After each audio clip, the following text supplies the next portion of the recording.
honestly, people like April. So, I mean, like, April took me aside in a bathroom one time and was like, hey, how come you aren't doing this as a business? And I was like, doing what as a business? Like, what business? And it was kind of all downhill from there because, yeah, that's having someone who looks like you doing the things that you want to do is hugely, hugely impactful. Yeah, totally. Absolutely, yeah. I mean, that was specifically April as well.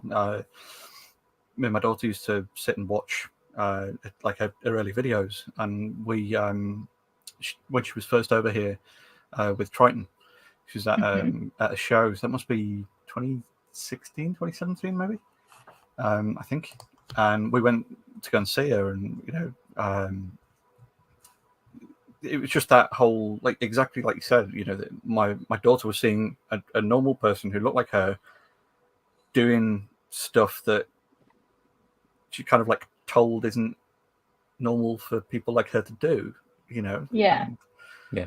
it's such a powerful thing to have that kind of visibility and that role model of the presence of someone doing that. So yeah, it is good stuff. Yeah, and doing it without resorting to the kind of the tight yoga The pants base and humanity. Yeah.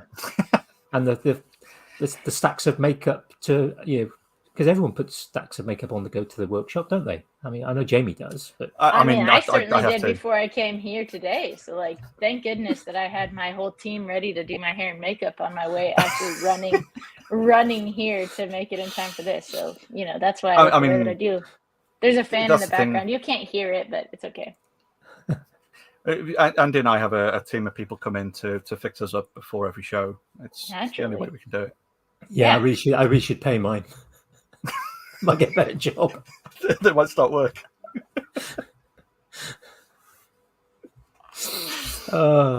Yeah. Straight into it. We just Let's Andy clicks the go. button Yeah. and we're in. We're live. Well, yeah, we're Yeah, in. we've been live for 2.5 minutes. Couple of nearly. minutes, yeah. Yeah. So tell us, Andy, why are we here right now? Oh yeah, so we're going to have a waffle because we want to find out a bit more about you. We want to have a chat with you because you're a great person, Yeah. and according to the internet, I think you're far too generous. Well, we already. have inside information because we are friends with, of course, Jesse and Brett, who were recent visitors of yours. Yeah, I had a blast with those two. I always was like, from a distance, I knew Ben, Jesse's brother, first, and from a distance, I was like, oh no, Jesse and I are too similar. This is going to be problematic. And sure enough, it was. But their weekend visit turned into a 3-week-long stay that was just a treasure for all of us, and I'm really thankful that they came. It looked like you guys had so much fun. We did. I mean, the best part about it, and I think that this is the case for, like, in any circumstance. So I grew up living in a community type setting where basically, like, it sounds like a cult from the outside, so I'm not going to talk too much about that because I don't want that to be the takeaway from this. But I mean, I grew up in a setting where every person in the community had a role to play, and like, everyone was doing their own thing, but somehow also together. And so I've tried to foster that from, like, day one. As soon as I realized that Instagram was more than just a photo editing app, that it could also be like a life sharing and a community building app. That was my goal, is like, hey, how can I somehow convince people to show up in my world, and then, like, to also just live their world there. So the fact that particular visit was able to extend the amount of time that it was so great, because, like, day 3 we were like, hey, it looks like you guys are going to stay a little longer than we had maybe intended at the outset, but at the same time, like, hey, let's make it work for all of us. Let's make this be a really special time where we literally get to just do life with one another, because I truly believe that humans are meant to do life alongside one another. It's a Absolutely, far less lonely and a far more fulfilling existence. Yeah, we all have our stuff that we've got to do, and all of our stuff that we've got to deal with, but being able to do it alongside other people, and, like, just hear every once in a while a little, hey, that sucks, me too. I've been there too. Like, hey, how can I help you? How can I make this happen for you? And Brett especially is one of one of the key people that's like, hey, how can we make what we do work for each other? And I think that that's like at the heart of the maker community is literally that, just like, how can we help each other? There's no competition. There's no there's, you do your thing, I do my thing, like, but we can all ships can rise together. Absolutely. Oh, absolutely. Totally. And I think that's one of the reasons why. I mean, we got to know Jess and Brett through the Fools with Tools community. Mm-hmm. You know, our friend Steve has his podcast, and that idea of rising tide raises all ships, and that life isn't a zero-sum game. If one person wins, it doesn't mean another person has to be losing. Everyone can be winning. And unfortunately, we do seem to live in a culture where it's a case of, it's some people just need to take all and not actually raise other people up, which is kind of sad. And we could be so much further on if everyone just in every part of life, if we just all work together. Here. That's like linking arms, isn't it? With I think it's like a military exercise type thing where you all link in arms, and then as you walk together, if there's like a hole that someone might fall down, you just kind of like hold your arms together, and that person kind of floats across the hole. It's if you're all walking in the same path, you may as well link arms and see what helps everyone. 100% agree. I would also say, even especially as like the last couple of years have happened, like like so many people have found themselves, in a spot that they would have never expected to find themselves, and they do need an extra hand or someone to pull them up kind of out of the the holes that they find themselves in, and like now more than ever, I think it's so important to band together and to help one another out. I think we're seeing that, though. I think yes, the last couple of years have been pretty rotten, worldwide. I mean, there isn't anyone around the world who hasn't been affected by this kind of just dumpster disaster. Fire. Just put it what it is. And we've seen people working together. I mean, just from a kind of, I always take it from a scientific point of view, that the amount of work that went in globally and the amount of cooperation that took place globally in order to try and find effective vaccines that could be delivered in a time schedule that has never been sort of seen before. But we can do it now because of people were working together, because there was this sudden huge global community issue that needed addressing, and people stepped up to the mark. And I mean, you've seen direct sort of side of that as well, because you moved at probably one of the worst possible times to move, and you had obviously some difficulties in getting your school done, and some of the work that was done. You got hit by winter, and obviously things like sponsorship contracts were drying up because of COVID, and it's like and you can't run schools either. You can't even get people in to kind of do these things, but definitely a step up by the community to kind of help you kind of move forward in the things that you're aiming to do over the next I have been working on and I'm working towards. Certainly. I mean, the last 2 years I think have just been utter crap for pretty much everyone. I mean, like, if you were in a financial or a life position where you could buy your way out of having the ability to be affected, but even those people, I think too, it's just like this. It's just been crap for everyone, and everyone's like a little bit different flavor of crap. One of my friends always talks about like sometimes in life you get the choice to choose, but like ultimately, like what flavor of crap sandwich are you gonna have to eat? And it's been I mean, for me personally, like the last 2 years have been a dumpster fire. Like I had all of these dreams and these ambitions moving across the country, and I was just ready to go like absolutely forward and make those things happen. And then they didn't. And then I had to grapple with that. And then I had to grapple with like, things are actually really different than what I thought. And people are different than what I thought. And like, I tend to be a super, super trusting individual, and I don't actually ever want or expect that to change. Like, there's been certainly events that have discouraged me from continuing along that trusting path. But at the same time, it's like, I also just like, I want to just believe that everything is going to work out the way that it was supposed to work out all along, because at the end of the day, like, what else are you going to do? So yeah, the last 2 years have been tough. Like you said, Andy, I came here with the intention of building a school that has, like, you know, supply costs, labor availability, sponsorships, all those things. Like, a 6-month project that was supposed to, you know, be a fraction of the cost is carried on over 2 years and is still like a long ways from being done. And I've had to shift my vision and the things that I wanted out of it 1,000 times. But ultimately, now looking back on it 2 years later, like would I have done things differently? Absolutely. Like, obviously, I think pretty much literally every single one of us would have.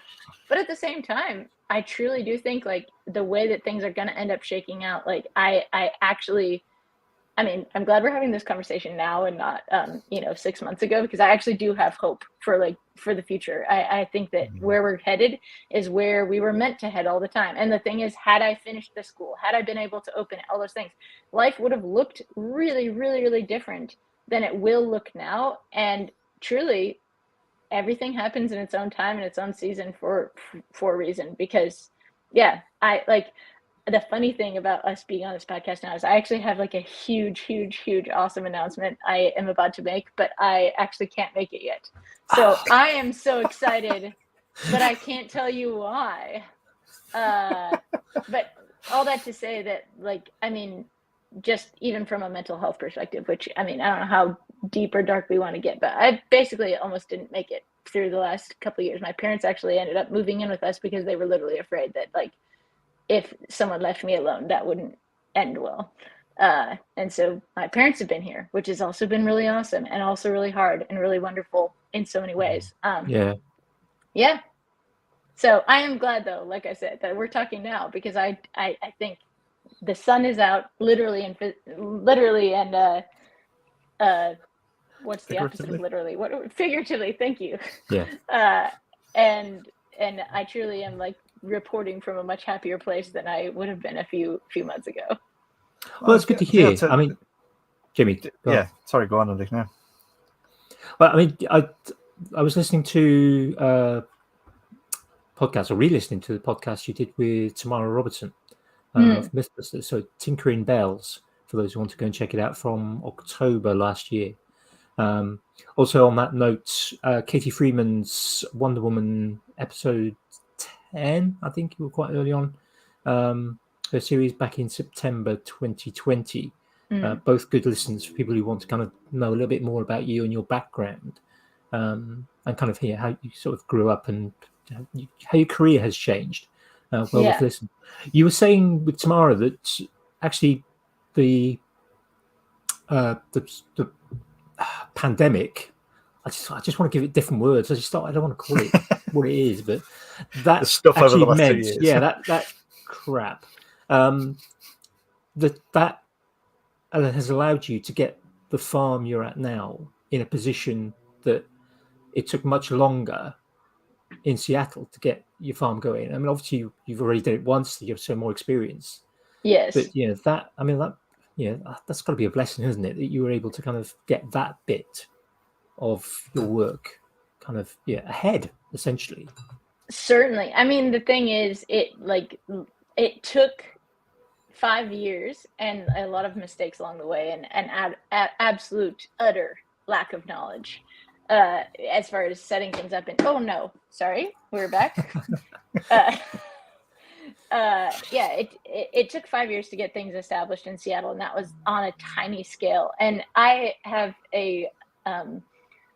it's my greatest talent and my greatest downfall is a ever hopeful and complete and uncaring look at what potentially could go wrong and will absolutely go wrong, and therefore giving me an absolutely unreasonable confidence to move forward with things.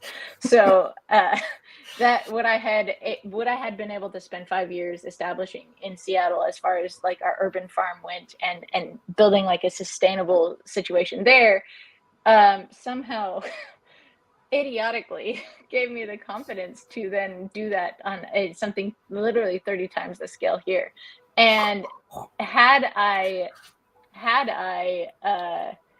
a tad more self-preservation or anything else, I mean, I really would have gotten myself in so much trouble. But the blessing of the pandemic, and I always say for everyone who struggles with any mental health or like really any human currently walking this planet, a really great thing to learn how to practice is thinking about like the things that you are grateful for, or to practice gratitude, like in the midst of literally the worst 2 years of my entire life, not just the like pandemic aside.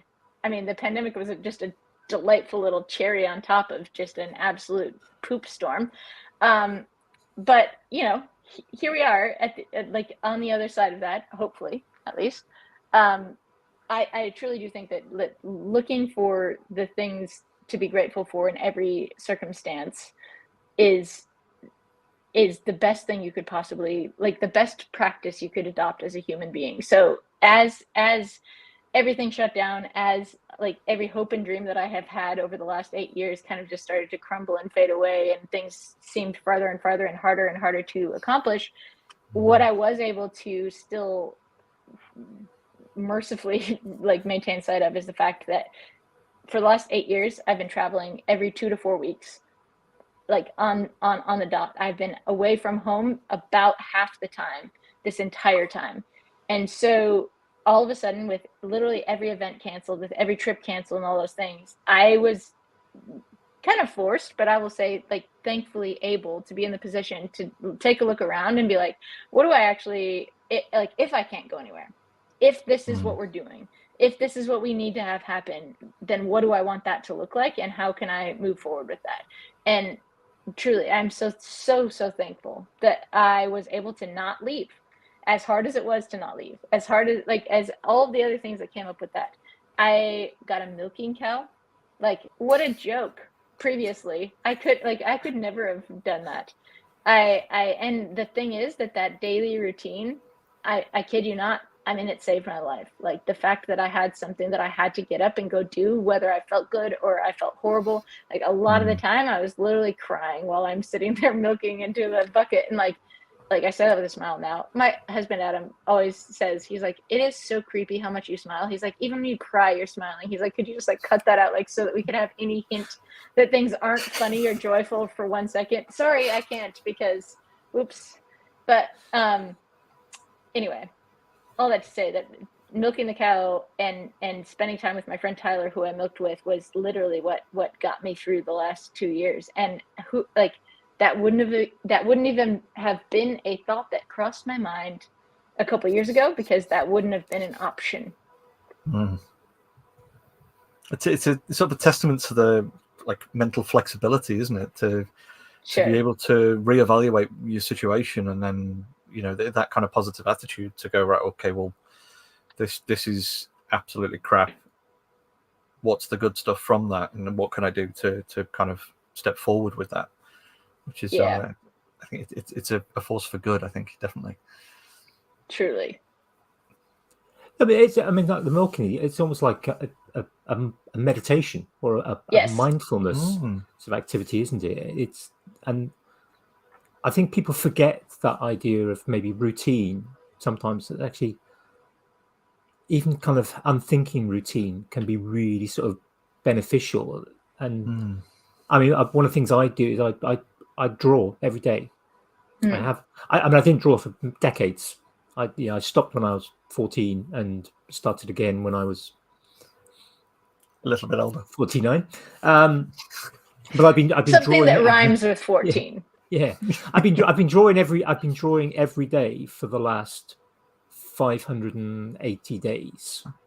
That's amazing. And that routine, even on days when I really don't feel like doing anything, but actually kind of thinking, well, I've got this commitment almost to other people, because I post on Instagram every day. Yes.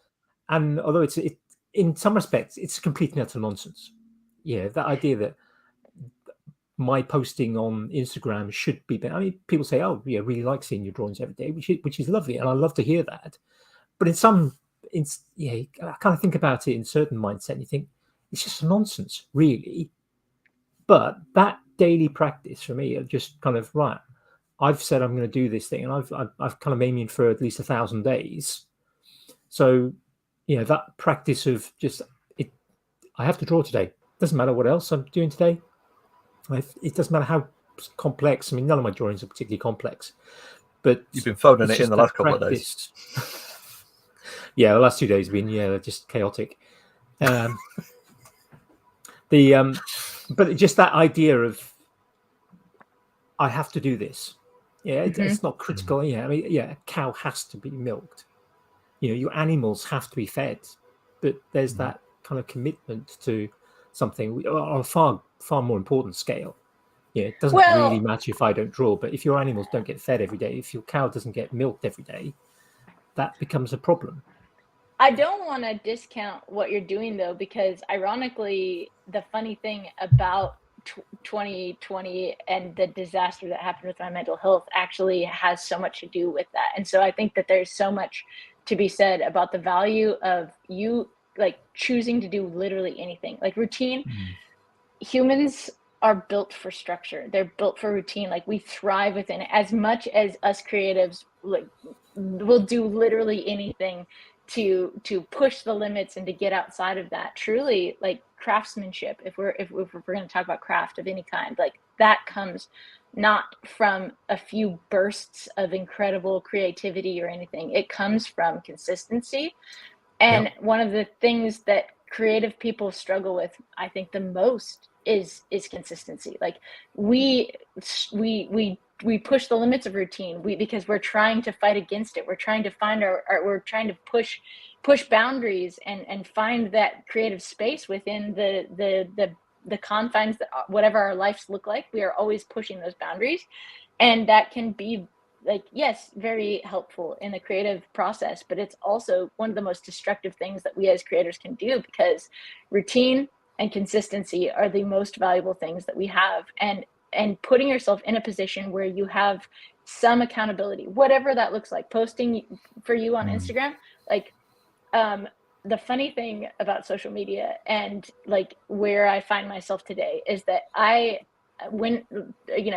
many years ago, 4 or 5 years ago, April took me aside in a bathroom and she was like, hey, like this should be a business. I had at that point no idea that it could be a business, no intention to make it a business, anything like that. The reason that I was posting on social media was because my entire life I had gone through, like, school was a huge struggle. I have certain learning disabilities that were like hugely problematic in school. Like I had gone my entire life just like, being remotely talented at this, or like good enough at this to be able to like cheat my way through this, or like, smart enough to like cheat the system this way to be able to go to the next thing. But never in my entire life had I done anything with any sort of consistency. I was good. I mean, I was passively good at a lot of things. Like the funny thing is I chose my whole social media thing, Anne of all trades, was because of Jack of all trades and master of none. And the number of times that I'd heard that as an insult, like up to that point in my life was phenomenal. And it had become a truth in my life. The funny thing is the rest of that quote has all but been forgotten. It's a jack of all trades is a master of none, but better still often than a master of one. Yeah. And so for me, I was like, I am going to be the better still often than a master of one. I'm going to find one of my favorite books is Range by David Epstein, which talks about the value of having varied skills. And for me, when I started my Instagram, it literally was not about posting or sharing or telling other people about what I was doing. It was, I told myself, I'm going to post every single day for a year. And I did. And then I did every single day for 5 years. And like that's how I built an audience. I mean, I learned through that. I learned so much about, but the most important thing that I learned was that I, for the first time, had done something that I could measure. And like the thing is that with the animals and everything else, I just basically have zero chill. I have no ability to not continue to scale and get in way over my head. And like I wish I did have some chill. I'm pretty sure Adam would also love that as well. But the thing with the animals was literally, it was okay. Well, now I did this Instagram thing, and I've proved to myself that I could do something. But now I need something that has a little bit higher stakes and a little bit higher stakes and a little bit higher stakes. Yeah. And so now the animals, like, thank God they're here, because they are more powerful than Instagram. Because at the end of the day, like, I broke my 5-year streak and then didn't post for like 2 months. And it was like, it's crazy how those things happen. But really, for like, from a mental health perspective, from a everything perspective, understanding like a system is great until it stops working. So we're like, where's your reset point? Like, how do you find that rhythm again? Because once I broke that, 5-year streak, like, well, now what? Like, do I just start posting every day again? Like, to this day, I still can't actually say yes, because I haven't. But in theory, yes, that would be great. But, anyway, there's no real resolution there, except just to say, Andy, like, what you're doing on Instagram and posting every day, having that accountability is huge and extremely valuable, and certainly not something to be discounted. Because for me, it was Instagram posts, like, didn't even matter what it was. I just had to post something. And that consistency proved to me for the first time in my entire life that I could do something. And it didn't matter whether it was posting on Instagram or anything else. And now look at, like, and now it's turned into other things that I still have to do every day, but like, you don't always see it on Instagram, but it's still happening. Well, I think that's exactly it, isn't it? It's with mental health struggles, a lot of the time it's endurance of the crap times until that kind of ebb and flow returns to, kind of to the baseline, or wherever you're kind of aiming for. So having something, even if it is just getting up and putting clean underwear on, as the thing, if that is the step above where your current comfort level is, then where's your baseline? Where's your reset point? Regardless of what it is, whatever your mechanism is to get you further ahead than where you currently are, if you can do that, and then do that every day, and do that the following day, or do that 5 minutes from now, or that kind of regardless of what that thing is, if you're doing something that's just beyond where you currently are, heading in the right direction, then it's hugely powerful. It's just a case of enduring until things improve. Well, and two, I think it's really important to mention too, that like the size of the things that you're doing. Because like, as a creative, my first reaction to like, oh, things are crap right now, I want things to be better. So like, I'm like, okay, I'm gonna redesign this whole thing. I'm gonna change everything about my life. Like, the thing is that, I mean, it would be great if it worked. I would love to wake up tomorrow and be a different person, probably. I think a lot of us would, right? But at the same time, those small incremental changes that you are actually able to be consistent with which for, I just ended that with a preposition, but you get me. Because I mean, like, one of my favorite books is Atomic Habits by James Clear, and he talks about if you're trying to build a new habit, if you're trying to change something, or you're trying to make incremental changes in your life, they need to be small enough that you have an easy reset. Like, if you want to start working out, don't start by like, I'm going to start running a mile every day or whatever. Like, if you've ever run before, then maybe 5 miles or something ridiculous. But like, let's be honest, I can barely walk up the hill in front of my house. So like, my thing, if I was going to start exercising, is like, I'm going to do 1 push-up every day. Like, making it so ridiculous that I can't not do it, or like so shameful, even if you want to go there, that like you couldn't find time in your day for 1 push-up.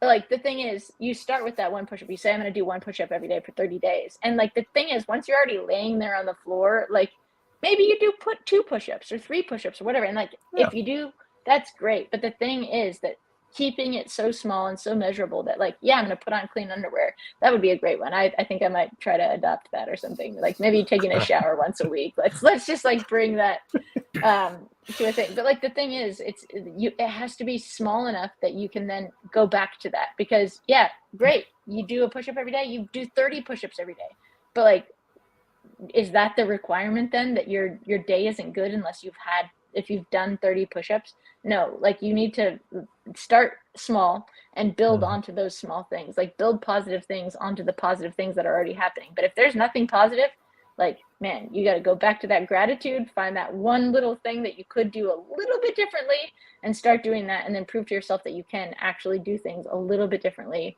for enough time that it actually sticks, and then add on to that from there. Absolutely. There's an old Japanese kind of training methodology that was kind of fabled as being used for training ninjas from, being very young children. And what they'd be given a bamboo seed and told to plant that, and then every day they would jump over the seed. Yeah. And then every day, it's obviously, because it's growing pretty fast, but every day you come out and you jump over it a certain number of times.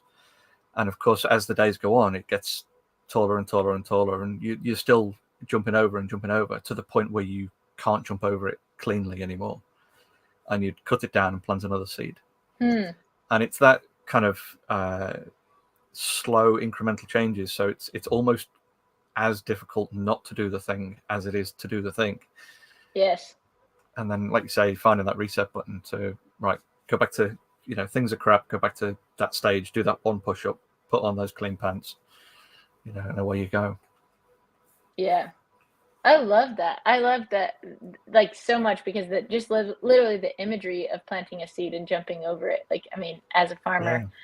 But the funny thing is, I wasn't a farmer. 10 years ago, when I got started with all this stuff, I was literally working in tech.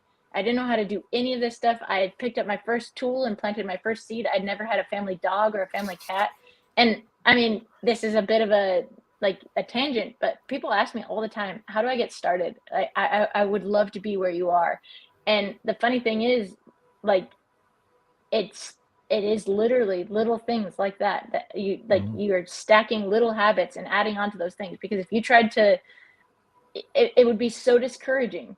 And I think social media often is so discouraging, because we see people who have like already arrived where we think that we want to go, or like, whatever, we see them showing only the good parts of what we think that we want out of life. And that can be so destructive, because truly, like, becoming a homesteader or whatever, like becoming a woodworker is not, I buy every single one of these. I fill a shop with $30,000 worth of tools, and then I'm ready to cut my first dovetail. No, I mean, like, I literally like stole wood out of my mother-in-law's garage and found like this rusty old saw, and I still have a scar from it. And like, that, it was a lot of like struggle and things. Like, I mean, it was going out to the garage and cutting 10 straight cuts every single day for a month, which was another thing that I did on Instagram, by the way, literally, so I had something to post about, by the way. Just saying, like, 30 days of like making one straight cut every single day, and then shock of all shocks, I was better at using a saw at the end of that. But like, it was these tiny little incremental changes. You first learn how to bake bread. You plant a small planter full of seeds. You see what happens with those seeds. Then, you grow your garden. Then you have an abundance suddenly, and you try canning or preserving for the first time. You start with chickens, and they're a gateway drug to other useless animals that ruin Then your you've got life. donkeys and then it's all downhill from there. But I mean, like, the thing is, if you had taken my 10-year ago self and plopped me into the amount of daily responsibility and like absolute and utter chaos that is my current life, and told me, like, here, enjoy this, like, no way in heck would I have enjoyed any of that. I would have been miserable, and I would have had no idea what to do. Animals would have been dying left and right. Like, I mean, right now, I've been in this existential crisis for 2 years, because like, I was a furniture maker, and that's what people knew me as. And I haven't had a hot second or enough mental clarity or anything else for the last 2 years to build a single piece of furniture. Where does that leave me if that's who I am? as a person? It's one of the dangers of labels, That's it. isn't Please it? answer that. Please answer that. I'm just kidding. Well, it's one of the dangers of labels. I mean, this is something we've talked about a few times, and we're definitely going to come back to it as probably a group chat. We tend to have kind of every 10 episodes, we tend to have a group chat with sort of guests who previously on and try and discuss something either kind of quite deep or sometimes quite difficult. And labels is going to be one of those, because so often we consider ourselves, Jamie and I, we consider ourselves makers. We're part of the maker movement, the maker community. And in some ways, for me, that finding that label of maker was quite enlightening, but also kind of it ticked a little box that I didn't know needed to be ticked, because I've always been a maker. I've always been a tinkerer. I've done lots of different things. You mentioned earlier about kind of the jack of all trades, master of none, oftentimes better than a master of one. And for many years, I didn't know that second part of it. Yeah. And when I did discover it, again, for me, it was just like, that makes so much more sense to me now. That actually makes me feel better about that phrase. I'm quite happy to be called a jack of all trades, because it's a label that I kind of given myself 30 odd years ago, at least. And I'm now actually quite pleased to have that label. And being kind of meeting kind of makers. And I first kind of met the maker movement probably about 10 years ago. And I didn't consider myself a maker, but I suddenly found this group of people that, I like the fact that you do a bit of electronics and you do a bit of wood, and some of you do both. And there's the prop makers, and there's the homesteaders, and the people who kind of are making, interesting vehicles and all that. And suddenly it's kind of like, I like that. But then kind of, maybe about 5 years ago, actually going, yeah, that's me. That fits who I am. But sometimes I think having those labels can be extremely dangerous when we get to those situations where, for example, some reason we can't carry on being that thing. And if that's the only thing that we're defined by, that can be soul destroying. Absolutely. I mean, as Caro's just said in the chat, only canned goods need labels. Ha! I like that a lot. Yeah, that's but if you don't have the labels on it, it's so much more of a surprise, isn't it? Yeah, botulism is always a surprise. I'm going to mute myself for 1 second, because the puppies are... Actually, I don't know how to do that. I'm so sorry. Wait, don't worry. Here I am. Here. Yeah, I wouldn't worry too much. But I think it is... I think it's part of the way society has gone, and the way sort of social media has kind of... you may not know, but I used to be a teacher until a few years ago, and I had to give up because I have a back issue. And my last school was an all-girls school, and there were so many issues within those sort of teenagers, mostly. There were some pre-teens, but it's mostly teenagers, because of either the cyberbullying that was going on, or more often the unrealistic expectations that those young women and young ladies were putting on themselves because of things they were seeing on social media. The kind of the expectation of how to look, how to behave, what their relationship should look like, what they should be eating or not eating. And I think as a father of 2 daughters who are actually home educated and didn't get to experience that sort of social media angst, it was, to be honest, quite frightening. It wasn't. It is. It wasn't something that I don't know how anyone could even be happy about it. And when you hear the kind of the sort of social media companies are actually quite happy to keep pushing this sort of things and not necessarily putting in place the mechanisms to protect young people from it. It's just kind of just horrible. And that's why I've said to you, just earlier this evening, and I said it to you a few years ago, you know, that actually as a dad of two daughters, I really appreciate that you and others like you, like April and Jesse, are kind of putting out content that isn't all filters. It isn't all everything's perfect. It isn't all, oh, I'm female, I will only do these sorts of things. It's like you're putting out content where you kind of go, yeah, today was a bad day, this didn't work, and I've been expecting this cow to give birth for the past week and a half, and it's still not happening. It's 3:00 in the morning, and it's another false alarm. And it's being done, showing stuff that is kind of like, yeah, I can do this. It doesn't matter. I can make furniture. I can look after animals. I can do all the like. And it's fantastic. If it was another podcast, we might even say it was spiffing.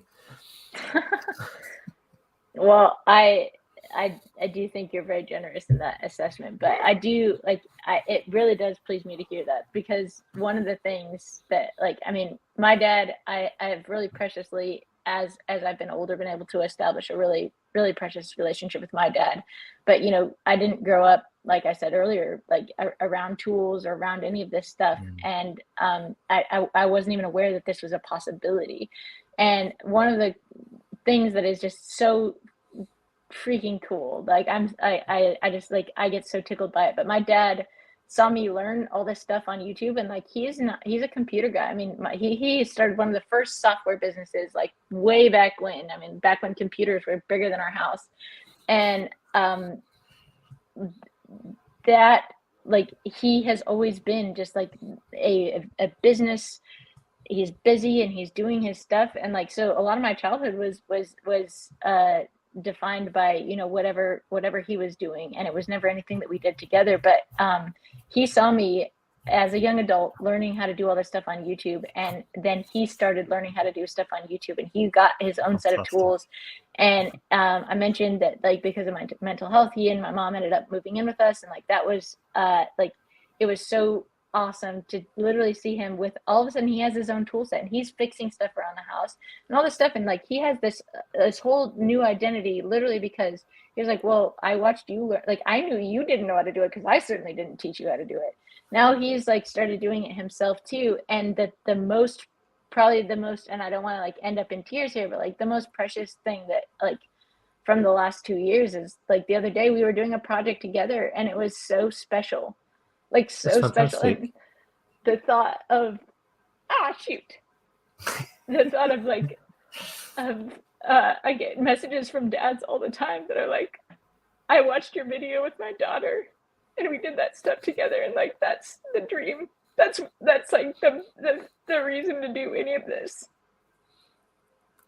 Absolutely. I mean, as a dad who's done that stuff with his daughter, is such an empowering thing to be able to say, look, let's go and have a look at Laura or April or Jessie or any of these women who are just like her and are grabbing the tools. And I've talked before as well on here, but my wife uses my tools probably as much, if not more, than I do.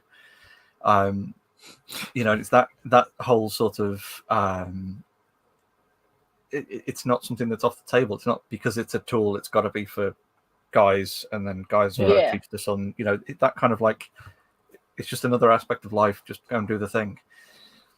But then to do that, I'd imagine your dad looks at your videos with such overwhelming pride to see that you've done all this stuff, and then he's probably learning stuff from you in that same boat as well, instead of sort of what you'd imagine to be the other way around usually. I think that's wonderful in and of itself. Yeah, I think it's all about just literally knowing hey, this is what's possible, because I think I mean, we've gotten so detached in our society from being able to do anything. You call a repairman for this, or you call it I mean, another much less emotional side of this is that our air conditioner stopped working, and I didn't have any time to deal with it. And I'm it's not hot enough for this to be my problem yet anyway. But he was hey, I'm about to leave soon, I'm going to try to fix this. But literally he called the company and they came out and they looked at it and it was like, oh yeah, there's like this, it's this huge cost to be able to fix this. And it was, but the thing is, he was like, you know what, like, had we had any other, like, you know, in years past, it would have been like, okay, we'll call him and pay him and make it happen. But he was like, no. He's like, I watched your video of you installing your AC unit. He's like, there's another. He's like, surely there's another way to go about this. He's like, I don't think this should be as expensive as it was. So sure enough, he called like 3 other companies, got some other quotes, and then like talked through it with them, and was like, you know, he ended up like that first quote. Had we not known any better, had we just been at their mercy, which all of us are, we would have just paid that exorbitant amount of money and gotten a product that I'm sure would have worked. And it's not like a bad company or anything like that. And they're not trying to pull one over. It's just that they know that they can charge whatever because people don't know any better. And they know that it's a service that's worth, that or whatever. And so anyway, he ended up saving us like $4,000, which like, especially right now it's like a life-changing amount of money. I mean, that's more than I paid for my car. By literally just calling a few people, and that's not the norm. Like thinking about that things could be different than what someone tells us. I think I might have even talked about this with Tamara on her Tinkering Bells podcast. But the thing that for me really got this going was we had no money. We just moved into a new place, and of course, that's when everything breaks. Is when you don't have any ability to do anything differently.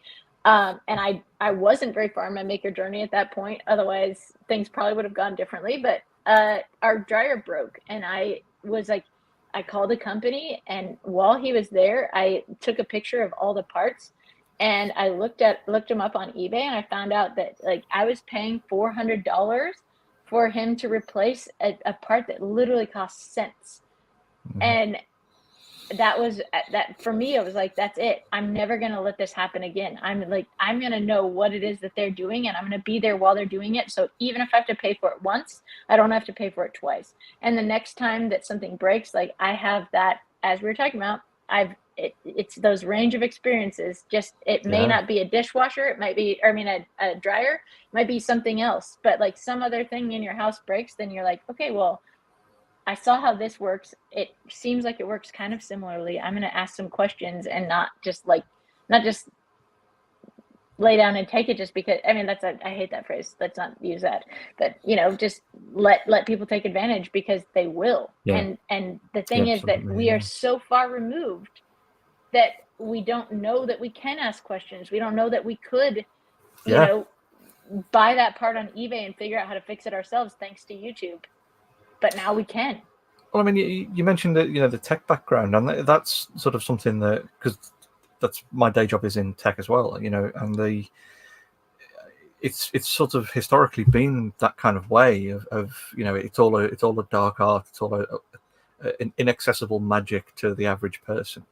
Yeah. And everything's now becoming more and more accessible. There's tools and services to make things easier and lower that barrier to entry. And I think it's that same sort of thing that content creators and YouTube and Instagram and everything it is kind of doing the same thing. To be able to punch a model of dryer into YouTube and find someone showing you how to fix it, and to say, look, this part goes off and it's 50 cents it's for a easy new to part. replace. Here's how to fix it. Obsolescence ready to happen. Absolutely. That's an unfortunate way the world's gone as well. But yeah, it's that kind of thing, isn't it? That accessibility and that visibility and that kind of flexibility to transfer your skill sets. Like, oh, well, I've fixed a dryer now, so I know how to remove screws from something mechanical. I know how to figure out where things are linked and what's relying on what, and then next thing you know, you're fixing whatever else. Well, once you've tackled one thing, taking on something else that's not dissimilar becomes less of a hurdle. Just becomes well, I've done similar. It can't be that different. It's routine again, isn't it? Yeah. And practice and kind of that exposure to a problem allows you to then problem solve. I mean, it's kind of, sometimes sort of maths education works. You do that. There's an infinite number of numbers, but once you've learned how to do kind of some subtractions, multiplications, it's all the same problem. Yeah. It's just with different numbers. Yeah, and really just like just to encourage anyone that's listening that's like feels like less than or intimidated by or any of those things. I mean, it's so cheesy to even have to say it, but like things compound. Like the compound effect is very real. Like the confidence that you gain from doing something small and from starting small. I mean, I tell everyone people ask me like, oh, how do I get a garden started? And I'm like, you have some seeds, you have some dirt, like put the seeds in and see what happens. Like it is and I mean, it sounds oversimplifying to say that, but like really, like grab a cup of dirt and an apple seed from one of the and see what happens when you put it in there and then grow from there. Oh, that's a accidental pun about growing, but literally embrace the pun.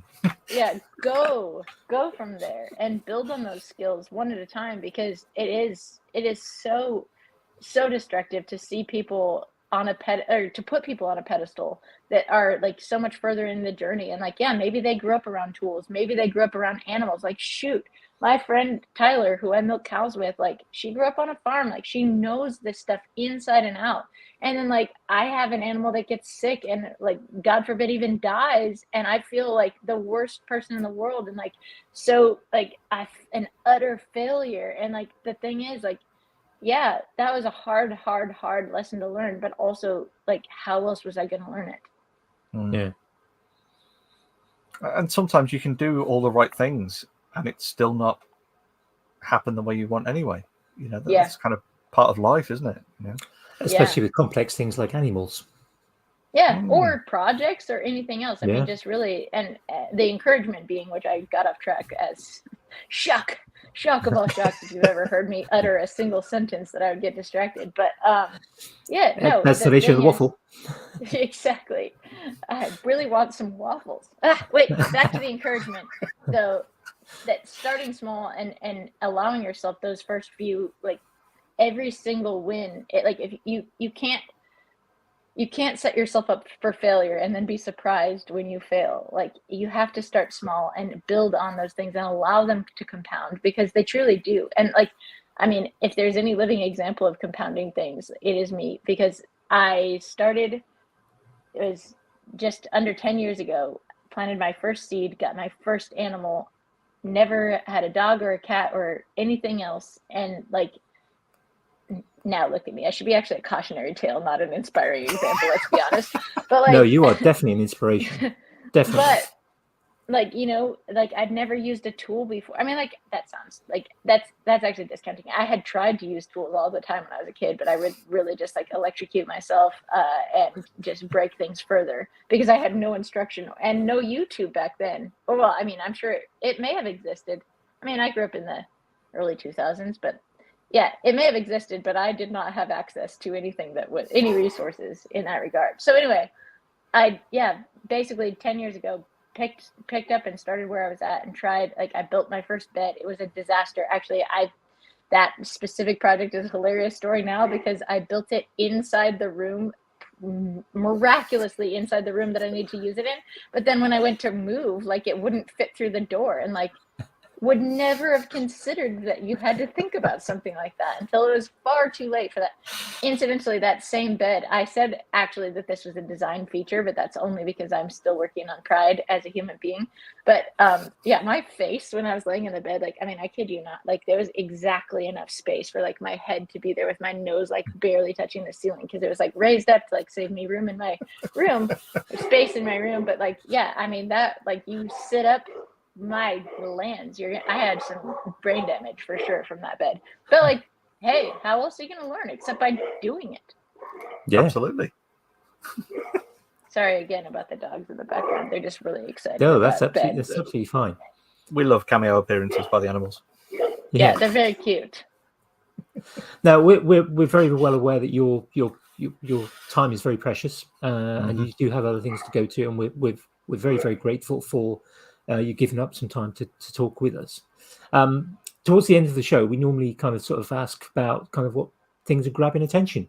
whether that's things you've been watching or reading, whether it's something you're about to do. Doesn't it could be more than one thing as well. So what's been grabbing your attention lately?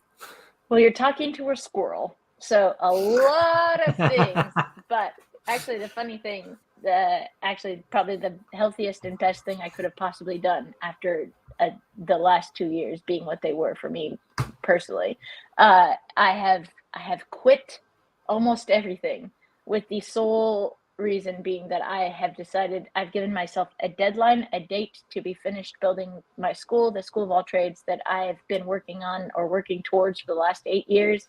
We moved to Nashville 2 years ago, more than 2 years ago now, and I was like, it's going to be open in May of 2020. Here we are in nearly May of 2022, and we're still not done. But I've basically reneged on every commitment, as horrible as that was to have to do, to just basically be like, that's my full-time job until I'm done, is finishing that school. And so that's what I'm doing. It's what I'm excited about. I wasn't excited about it because of all of the bumps along the way, and it's been like such a just that, I mean, man, I don't recommend I don't recommend building one tiny house one time and then thinking that you have the skills and capacity then to then go on and build a 6,500 square foot school, while also starting a 30-acre farm from scratch, and also trying to like do all the other things. Changes we were saying. Yeah. Remember how I was talking about small incremental changes? Like I really do. Like, please, again, use me as a cautionary tale. But I am so excited. Like I have, I've actually picked up some tools and been working on it after about an 8-month mental health.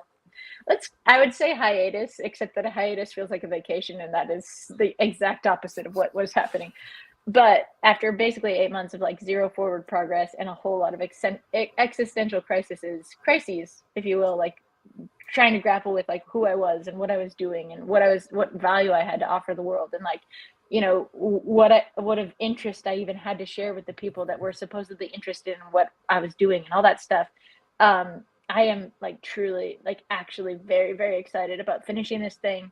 I mean, I can give a little teaser. My friend is getting married in the building, which will be the start of some other things that are going on in the building, but like it has to be done by July 30th.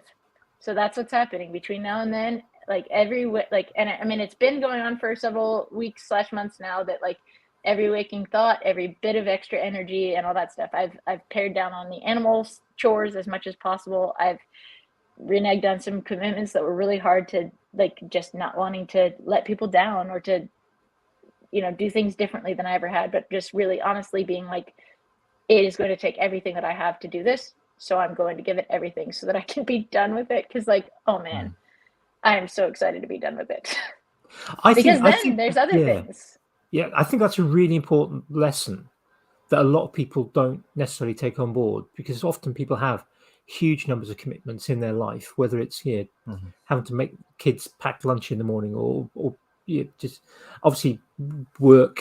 If you're employed, you have to go to work and you have to do stuff for your employer. But often people have so many other kind of commitments in life, and sometimes I think actually it's important to maybe just kind of go, no, I can't do that. And it learning to say no. Silly little things really like kind of going, I've got 1,000 friends on Facebook, or I'm following 1,500 people on Instagram. Maybe I just need to cut that back down to 50 people that I really, really care about, and maybe then incorporate people back in at some point in the future. But for my mental health and for the good of the things that I want to do for myself and my family, that needs to happen. And I think people forget that. So, good on you. Good on you for, difficult to do. And this is often the case. We often feel guilty. But sometimes you just got to go, I'm going to feel guilty about this, but I'm not going to. I'm not going to allow myself to feel guilty about it, because this other thing is more important. Yeah. So, priorities, isn't it? Well, and I mean, if like to end on this, like I think, and this is no accusation at all, but I was laughing because you're one of the things that you had said about this is like something about like how productive I am or something like that. And I think for a long time people have looked to me to be like, how do you do all those things? Like you must be some kind of like productivity guru or something. And honestly, I do. I have a lot of tips and things about how to be more productive and how to squeeze more out of life. Like I've spent the last 20 years of my life trying to hack what I feel like is a bit of a broken brain and trying to find ways to get more out of life and to squeeze absolutely every little piece of juice out of it. But I would say that the most important, valuable lesson that I've learned over the last 2 years is that multitasking is a myth. Like, and I hate to crush any spirits or hopes or dreams in saying that, but I have learned in every very painful way possible over the last 2 years that you cannot do everything. Mhm. You just can't. Yeah. And another great book that I just absolutely love is called Essentialism by Greg McKeown, and it is a fantastic tool to read while you're, if you're having trouble figuring out what is actually your priorities, what is actually essential. Because I mean, one of the funniest illustrations in that book is he talks about, he's like, we had a team that had 27 priorities, and it's like, you can't. The definition of the word priority is you can only have one, and if you can't weed out all of the crap, I mean, you less but better. Like, deliver more than what you promise. The only way that you can do less but better, the only way that you can under promise and over deliver is by under promising, is by doing less. And so ironically, if there was one key to me coming back out of the mires of despair and everything else, is I've just chosen. I realized it is literally impossible. I woke up one day and looked at my to-do list, and it was like, I literally cannot. I could have, maybe when I was healthier mentally or physically, like at a different point in my life, I may have been able to, and I had made a year's worth of commitments on the assumption that I would be able to function at the level that I had been functioning in the past. But one day it broke. Like that system broke, and I couldn't anymore. And so it was either let people down now by being upfront and being honest. Like, I mean, thank God I'm self-employed and there's no HR department, because the number of emails that I've sent this year that's like, hey, this is probably not the most professional way to do this, but like, I'm not going to get that thing done. I'm so sorry. Like, I am like, I've been crying for 6 days. I don't know how to make that stop long enough to make the video that I told you I was going to make. So like, it's not happening. I'm so sorry. Like, and here's the crazy thing about that is that's not like, necessarily the most politically correct way to approach a professional email. But with everyone that I have been open about that, I've yet to receive a reply that's not like so gracious. Yep. And I mean, like, yeah, we don't need to make excuses, like, or anything else, but at the same time, a little shred of honesty goes a whole long ways. And I think one of the most powerful things that you can do by opening yourself up and being honest, instead of saying like, hey, like, oh yeah, I need another week, like, it's just like, it's one thing after another, like, I'm, blah, blah, blah. No, it's like, it might be a week, it might be a month, but I want to let you know right now that, like, if you need to, like, we have this contract, like, you want to cancel that contract, like, it would suck for me financially, but like, that's where I'm at right now. Let's be honest about that, and like, let's move forward from there, that place of honesty. So anyway, this is now a monologue. Thank you for coming to my TED Talk about depression, but truly, a little bit of vulnerability goes a long way, and realizing and being and allowing yourself to be okay with the fact that, like, less but better. This hustle culture that we're in, like this side hustle to your side hustle to your side hustle, to like, cut it out. Yeah, like, it sucks. Creativity. Be realistic and be honest. Yes. Creativity comes from play. Like I tell, like, I do a lot of business coaching and things like that for people, like, people that are like, hey, how can I, turn my woodworking thing into a business? How can I quit my corporate job?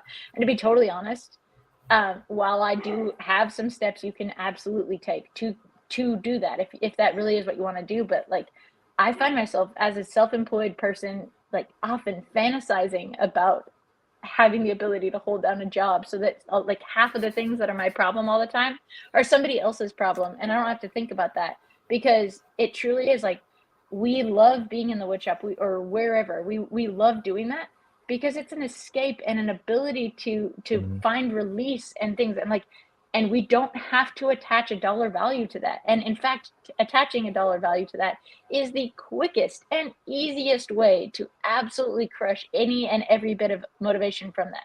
And now I'll be the first to admit, like, I started my business because I had to. I was like in a financial position where I didn't have any choice, that if I was going to be doing woodwork, I had to find a way to have the woodwork pay for itself. And so I get that side of it, but I also get that we are humans, not robots. And like, you can, I'm a living testament. I'm miraculously still alive, but like, I'm a living testament to the fact that you can push yourself, but you can only push for so long and only so hard, because then you break, and it takes a whole lot more to come back from the brokenness than, you know, if you just like loved yourself a little bit more along the ways and got some sleep and took time to play with your kids and like made priorities for the relationships that are important in your life. Because man, this is one precious and beautiful life, and I don't want to see any of you waste it trying to just hustle your way into that next better thing. Like, live right now instead of waiting until, because who knows if until is ever even going to be here. Beautifully put.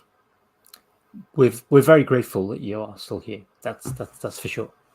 And thank you for coming on. I think attention-wise for Jamie and I, it's probably both the same, isn't Both it? the same. Tidying our workshops. Yeah. Trying to make space to live in the moment. Yeah. to do those things. We're just over the hour, thank you. and we're aware that your time is tight. Best place to find you is if people didn't already know, and if they haven't already read the links in the show descriptions. Yeah, you can find me anywhere on the internet at Anne of All Trades. That's Anne with an E, like Anne of Green Gables, of all trades. AnneofAllTrades.com is my website, and I do own School of All Trades website, but it is not currently doing much of anything because, again, that sole focus is finishing the building. If you build it, they will come. That's kind of the hope and the dream there. Wayne's World 2 reference. Is it? Actually, I want to say it's Field of Dreams reference, because Wayne's World was absolutely not on my allowed repertoire of conservative Christian upbringing. But Field of Dreams was, because I think there was angels involved. It actually was about the angels. Baseball team. But anyway. It was probably ripped from there by Mike Myers for Wayne's World 2. Yes. But yeah, so Anne of All Trades, you find me there. Thank you guys so much for having me. I really appreciate you giving me your time. And our pleasure. No, absolutely. Thank you so much for giving us your time and your candor and your openness. It's hugely, and hopefully we can have you back on at some point in the future where you can talk about how well the school is going, perhaps. Yes. Heck yeah. Well, and also next time maybe we have enough advanced warning to actually mail me some waffles. So then we'll work on that. Yeah, maybe some. We will definitely work waffles. on that. Those things won't make it through customs for sure, but I love the. We'll find a way. We will find a way. Cream. We have friends. No, forget the waffles. I can make my own waffles. Send me some clotted cream. Actually, I could probably make my own of that too, but like, I like it from England. It's better there. Deal. Great. On that note, we will end the broadcast for the watching public, and we'll have a quick chat, and then we'll let you get back to the things you've got to do. So beautiful. Bye, folks. We'll see you all next week. Cheers.